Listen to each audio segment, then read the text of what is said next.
நாராயணியம் விளக்க உரை. சுக்ரீவ சக்கியமும் வாலிவதமும். ஹனுமாரால் தான் சுக்ரீவனுக்கு பயம் நீங்கி ராஜ்யம் கிட்டுகிறது. சுக்ரீவன் ராமனுடைய வீரியத்தில் சந்தேகம் கொண்டு துந்துபி என்ற அசுரனின் அஸ்தியை புரட்டச் சொன்னான். ஸ்ரீராமனும் தனது கால் கட்டை விரலால் அதை புரட்டி தள்ளினார். மேலும் சுக்ரீவனின் சந்தேகத்தை நீக்க 7 தேக்கு மரங்களை ஒரே சமயத்தில் பானத்தினால் துளைத்தார். சாதுவான சுக்ரீவனை வாலி ஹிம்சித்தான். வாலி அளவு கடந்த பலவான். அந்த வாலியை மறைந்திருந்து கொன்றார். மதங்காசிரமத்திற்கு அருகில் உள்ள பிரஷ்ரவன பர்வதத்தில் மழைக்காலம் முழுவதையும் சீத்தையின் பிரிவினால் கலக்கமுற்று கழித்தார். வானரங்கள் சீத்தையை தேடுதல். மழைக்காலத்தில் பிரஷ்ரவன பர்வதத்தில் ஸ்ரீராமர் வசித்தார். வாலியை வதம் செய்து தீனமான சுக்ரீவனுக்கு ராஜ்ய பட்டாபிஷேகமும் செய்து வைத்தார். மழைக்காலத்தில் அவனை சுகமாக ராஜ்யத்தில் வசிக்கும்படியும் கட்டளையிட்டார். ஷரத்ருத்து வந்தவுடன் வரும்படியும் சொல்லியிருந்தார். ஷரத்ருத்து வந்தும் சுக்ரீவன் வரவில்லை. ஸ்ரீராமன் மிகுந்த தாபத்தை அடைந்தார். இதை கண்ட லக்ஷ்மணன் சுக்ரீவனிடம் அளவு கடந்த கோபம் கொண்டார்.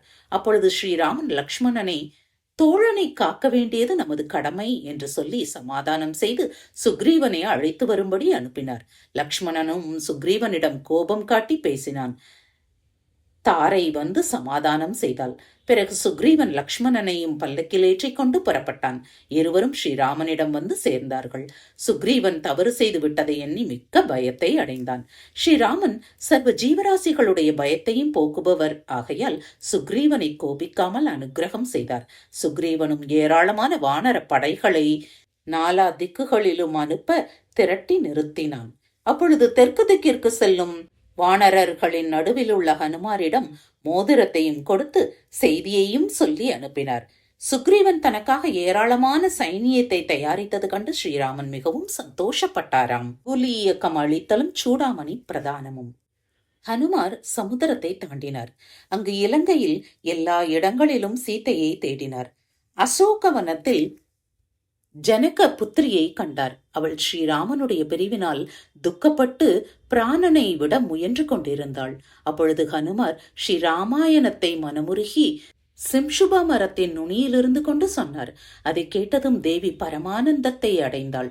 ஸ்ரீராமன் பெயருள்ள மோதிரத்தை ஹனுமார் சீத்தையினிடம் கொடுத்தார். அசோகவனத்தை அழித்தார். தன்னை எதிர்த்த பல ராட்சசர்களையும் வதம் செய்தார். அக்ஷய குமாரனையும் வதம் செய்தார். இந்திரஜித்தும் ஹனுமாருடன் சண்டையிட்டு பிரம்மாஸ்திரத்தால் அவரை கட்டினான். பிரம்மதேவனிடமுள்ள பக்தியினால் ஹனுமார் அந்த அஸ்திரத்திற்கு கட்டுப்பட்டார். ராவணனையும் கண்டு உபதேசித்தார். ஹிதத்தை சொன்ன ஹனுமாரிடம் கோபம் கொண்டு ராவணன் அவருடைய வாலில் தீயிட்டான். அந்த தீயால் ஹனுமார் லங்கையை எரித்தார்.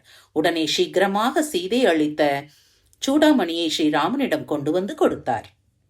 விபீஷண சரணாகதியும் சமுத்திரராஜன் சரணடைதலும். சூடாமணியை பெற்றுக்கொண்டதும் ஸ்ரீராமர் அபிஜித் லக்னத்தில் சுக்ரீவன், அங்கதன் முதலிய பூமி முழுவதும் வியாபித்த வானர படையுடன் சமுத்திரக்கரையை அடைந்தார். ராவணனுடைய தம்பியான விபீஷணன் இக்கரையில் வந்து ஸ்ரீராமனை சரணடைந்தான். கருணாமூர்த்தியான ஸ்ரீராமன் அவனை சேர்த்து கொண்டார். விபீஷணனும் லங்கையில் உள்ள ராவணனுடைய பலம் முதலியவற்றை ரகசியமாக சொன்னான். சமுத்திரத்தை தாண்ட வேண்டுமே என்று ஸ்ரீராமன் யோசிக்கையில் சமுத்திரராஜனை சரணடையும்படி விபீஷணன் யோசனை கூறினான். ஸ்ரீராமனும் அவ்வாறே செய்தான். இவ்வாறு செய்தும் சமுத்திரராஜன் வரவில்லை. பிறகு ஸ்ரீராமன் கோபமடைந்து ஆக்னேய அஸ்திரத்தை பிரயோகம் செய்தார். உடனே சமுத்திரராஜன் கலங்கி நடுங்கி ஓடி வந்து ஸ்ரீராமனை சரணடைந்தான். மேலும் நளன் என்ற வானரத்தை கொண்டு அணை கட்டும்படி சொன்னான். சேதுபந்தமும் நாக பாஷ விமோச்சனமும்.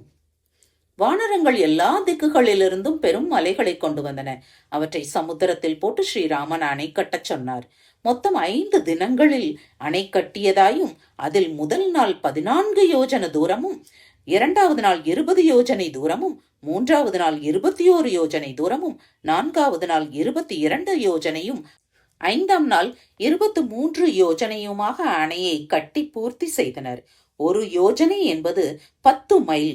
இவர் 100 யோஜனை தூரம் நீளமும் 10 யோஜனை அகலமும் உள்ள அணையை கட்டி முடித்தனர். நளன் லங்கையில் உள்ள சுவேலம் என்ற மலையை பிடிப்பாக கொண்டு தன் பிதாவான விஸ்வகர்மாவை போலவே சமுத்திரத்தில் திருடமான அணையை கட்டினான். இவ்வாறு பிறரால் சாதிக்க முடியாத காரியத்தை செய்து முடித்ததற்காக தேவர்கள் சித்தர், சாரணர், முனிவர் முதலியோருடன் மிக பரிசுத்தமான தீர்த்தங்களை கொண்டு ஸ்ரீராமனுக்கு அபிஷேகம் செய்து வைத்தனர். இப்படி சேதுபந்தம் செய்து ஸ்ரீராமன் லங்கை சென்றார். அங்கு வானரங்களை கொண்டு ராட்சசர்களை வதம் செய்தார். வானரங்களுக்கு ஆயுதங்களோவெனில் தித்திப்பற்கள், நகங்கள், மலைகள், கற்கள், மரங்கள் முதலியவைகளே.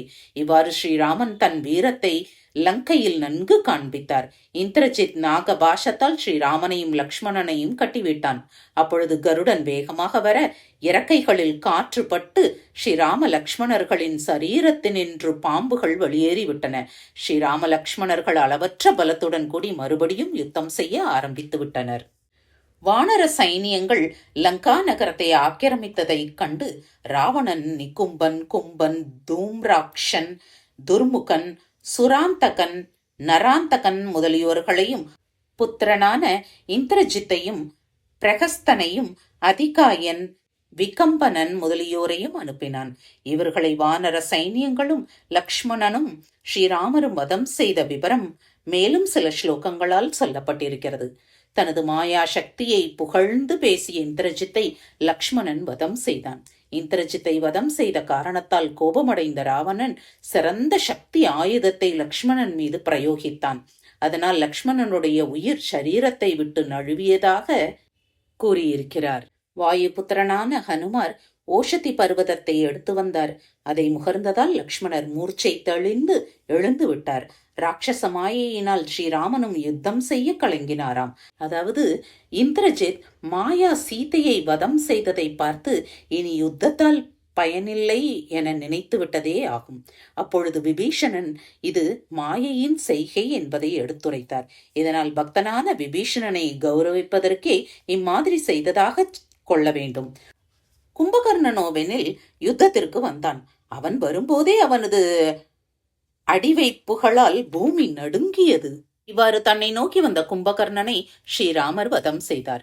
ராவணவதமும் ராஜ்யாபிஷேகமும். ஸ்ரீராமனும் ராவணனும் யுத்தம் செய்தனர். ராவணன் தனது ரத்தத்தில் இருந்து கொண்டு யுத்தம் செய்தான். ஸ்ரீராமனுக்கு ரத்தம் இல்லை.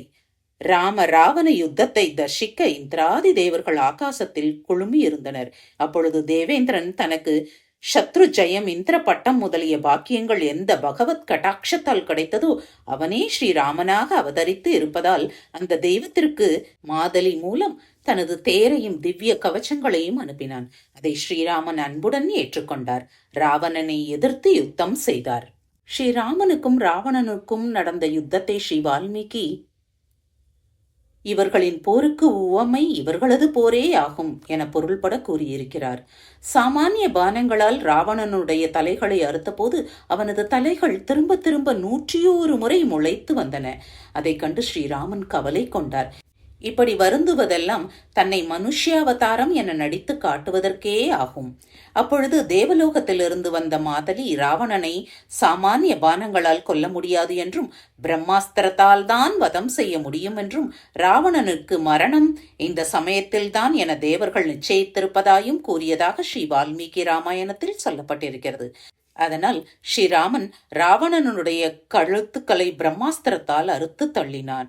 இவ்வாறு ராவண வதமானதும் உலகிற்கு தேவியின் பெருமையை உணர்த்துவதற்காக அக்னி பிரவேசம் செய்யும்படி செய்து ஏற்றுக்கொண்டார். ராவண வதமானதும் சர்வ தேவர்களும் வந்து ஸ்ரீராமனை தரிசித்தனர். வரன் பெற்றுக்கொள்ளும்படியும் வேண்டினர். ஸ்ரீராமன் யுத்தத்தில் தனக்கு உதவி புரிந்து மடிந்த வானரர்களை பிழைக்கும்படி வரன் வேண்டினார். அவ்வானரங்கள் ஒருவித காயமோ வடுக்களோ இன்றி தூங்கியவர் எழுந்தது போல எழுந்தனர். இவர்களோடும் லங்காதிபதியான விபீஷணனோடும் தேவியோடும் லக்ஷ்மணனோடும் ஸ்ரீராமன் புஷ்பக விமானத்தில் ஏறி அயோத்தி சென்றார். இவ்வாறு கோலாகலத்துடன் ஸ்ரீராமன் அயோத்திக்கு புறப்படுகையில் பரதன் ஸ்ரீ பாதுகைகளை எடுத்துக்கொண்டான். சாமரத்தையும் விசிறியையும் முறையே விபீஷணனும் சுக்ரீவனும் பிடித்தனர். ஹனுமார் வெண்குடை பிடித்தார். சத்ருக்னன் வில், அம்பரா தூணி இவற்றையும், சீத்தை கமண்டலு என்ற தீர்த்த பாத்திரத்தையும் அங்கதன் தங்கமயமான வாளையும் ஜாம்பவான் கேடயத்தையும் ஏந்தினர். இவ்வாறு யாவரும் புடைசூழ புஷ்பகத்தில் வீற்றிருப்பவரும் ஸ்திரீகளுடன் கூடியவரும் ஸ்துதி பாடகர்களால் ஸ்தோத்திரம் செய்யப்படுகின்றவருமான பகவான் ஸ்ரீராமன் கிரகங்களுடன் கூடிய சந்திரன் போல பிரகாசித்தார். சகோதரர்களால் ஆனந்தம் அடைவிக்கப்பட்டவரான ஸ்ரீராமனும் கோலாகலத்துடன் கூடியதான அயோத்தியா நகரத்தில் பிரவேசித்தார்.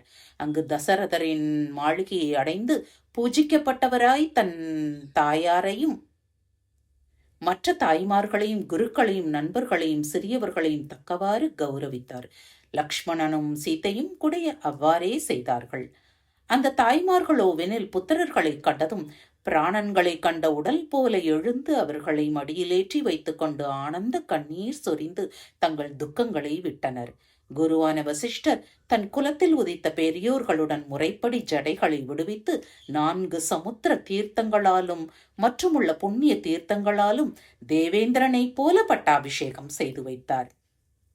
ஸ்ரீ ராகவனுக்கு தேவியுடன் வசிஷ்டர் முதலியோர் பட்டாபிஷேகம் செய்தனர். 11,000 வருஷங்களுக்கு மேலாக அரசாண்டதாக நம்பூதிரி குறிப்பிட்டிருக்கிறார். 10,000 வருஷங்களை சீத்தையுடன் இல்லற வாழ்க்கையிலும் 1000 வருஷங்களை தேவியை பிரிந்து பிரம்மச்சரியத்திலும் கடத்தியதாகவும், மேலும் வனவாச காலத்தில் 11 வருஷம் முனிவர்களுடனும் மற்ற 3 வருஷம் கமனாகமனத்திலும் யுத்தம் முதலியவற்றிலும் கழித்ததால் அந்த 11 வருஷத்திற்கு ஈடாக 11,000 ஆண்டுகள் சாது சங்கத்தினால் ராஜ்ய பரிபாலனம் செய்ததாக அறிய வேண்டும்.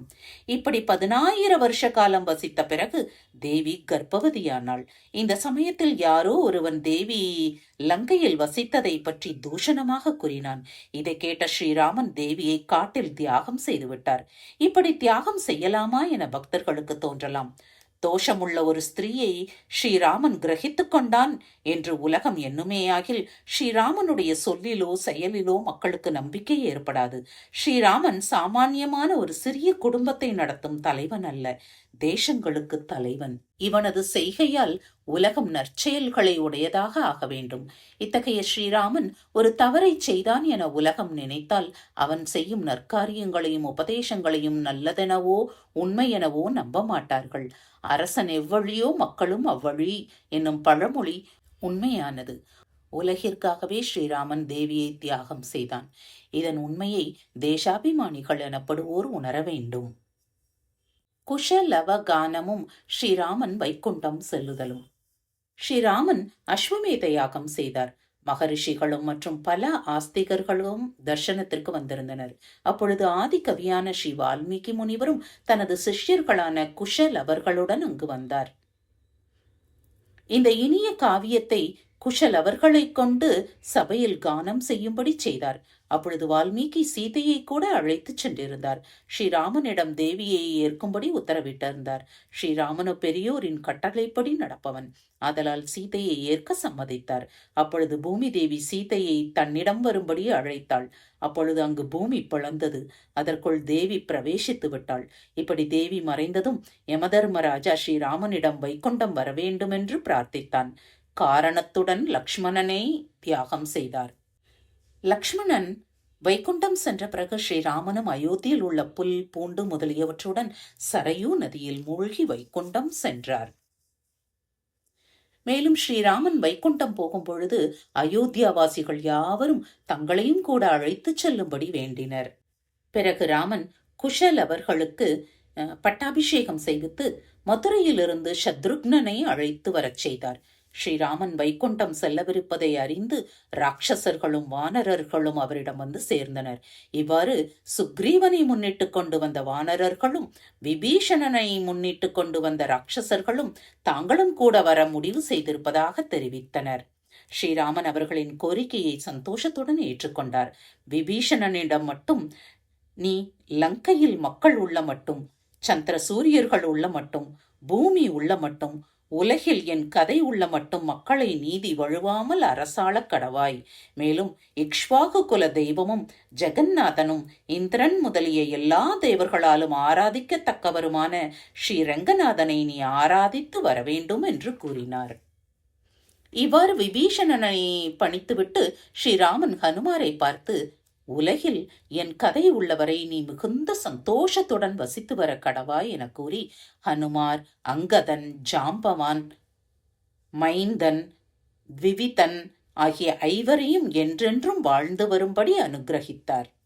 இப்படி ஸ்ரீ ஹனுமாரின் உள்ளமறிந்து ஸ்ரீராமன் சொன்னதும், தங்கள் புனிதமான கதை பூலோகத்தில் உள்ளவரை தங்கள் உத்தரவுப்படி இங்கு இருந்து ஸ்ரவணம் செய்து வருகிறேன் என்று ஹனுமாரும் கூறி முடித்தார். பிறகு ஸ்ரீராமன் அயோத்தியில் உள்ள எல்லா பிராணிகளுடனும் சுக்ரீவனுடனும் மற்ற வானரர்களுடனும் சரையு நதியில் இறங்கி ஸ்ரீ வைகுண்டம் சேர்ந்தார். ஸ்ரீராமர் ராவணவதத்திற்காக மனிதனாக பிறந்து இவ்வளவு கஷ்டங்களை அனுபவிக்க வேண்டுமா என்று பக்தர்களுக்கு தோன்றும். இதற்கான காரணம், மனிதனாக பிறந்தது தர்மத்தை மனிதர்களுக்கு நடத்தி காட்டவே ஆகும். ராட்சசவதத்திற்காக மட்டும் அல்ல. ஏனெனில் அவன் விபு, அதாவது வைகுண்டத்திலிருந்தே நினைத்த மாத்திரத்தில் வதம் செய்திருக்கலாம் என்பதாகும். அதோடு ஜீவபாவமுள்ள மனிதன் காமத்தில் ஈடுபடுவான். அப்படி ஆசை வைத்த பொருள் கிடைத்து காணாமல் போனாலும் மனதிற்கு சிரமத்தை கொடுக்கும் என்பதை சீதையை விட்டு பிரிந்த சமயத்தில் பலவிதமாக புலம்பியதன் மூலம் வெளிப்படுத்தி இருக்கிறார். லக்ஷ்மணனை பார்த்து ஸ்ரீராகவன், என் போன்ற பாபி இந்த பூமியில் வேறொருவன் இருக்க முடியாது. துக்கத்திற்கு மேல் துக்கம் என் மனதையும் ஹிருதயத்தையும் பொழந்து கொண்டு வருகிறது என்றெல்லாம் பலவாறு துக்கத்துடன் பேசியிருக்கிறார். இதற்கெல்லாம் காரணம் மனைவியான சீத்தையின் இடத்தில் வைத்த ஆசையேயாகும். க்ஷத்திரியனுக்கு பிரஜைகளை காப்பதே தர்மமாகும். அப்படிப்பட்ட பிரஜைகளின் மனத்தில் சீதையை பற்றி தப்பெண்ணம் வந்தபோது அதை வேறு எதனாலும் போக்க முடியாது. சீதையை தியாகம் செய்து பிரஜைகளை ரட்சித்தால்தான் அவர்களின் கலக்கம் தீரும். அப்படிப்பட்ட க்ஷத்திரிய தர்மத்தில் பூரண நம்பிக்கை இருந்ததால் மனைவியான சீதையை தியாகம் செய்து பிரஜைகளை ரட்சித்தார். இப்படி செய்வதெல்லாம் தன்னை மனிதன் என உலகம் உணர்வதற்கே ஆகும். ஸ்ரீ பகவான் சக்கரபாணியாய் நம்பூதிரிக்கு தரிசனம் கொடுத்ததாகவும், இப்படி நம்பூதிரி நேரில் ஸ்ரீ குருவாயூரப்பனை கண்டு கழித்து எழுதியதால் தான் பக்தர்கள் நாராயணியத்தை இன்றும் படித்து சகல பாக்கியங்களையும் அடைந்து வருகிறார்கள். ஸ்ரீஹரே நமக. சர்வத்திர கோவிந்த நாம சங்கீர்த்தனம். கோவிந்த கோவிந்தா.